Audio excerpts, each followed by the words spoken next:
Le jour se lève à peine sur la ville spatiale et au détour d'un rond-point, cet homme, armé d'un rouleau et d'un pot de peinture, réalise une fresque vue du ciel.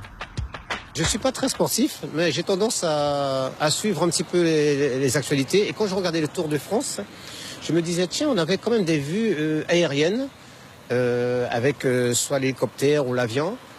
Et je me suis dit, tiens, pourquoi pas? Pourquoi ne pas le faire aussi ici en Guyane? Donc d'où le fait de le faire en grand. C'est un sacré challenge d'ailleurs, parce que je ne suis pas très habitué à faire des grandes fresques. Et je suis quand même assez satisfait.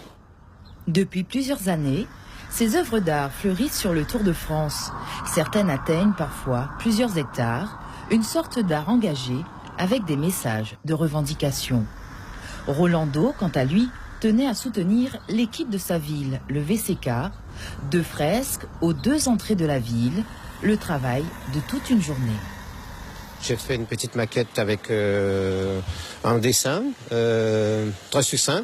C'était juste pour avoir une idée de base, parce que bon, je savais déjà ce que je voulais.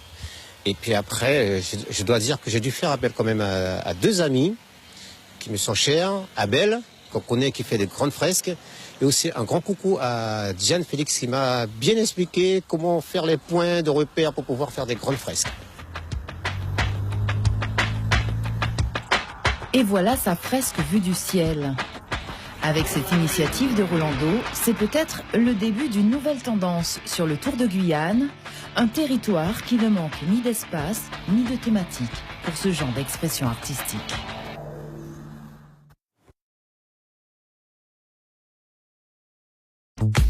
Suivez l'info sur Guyane la Première.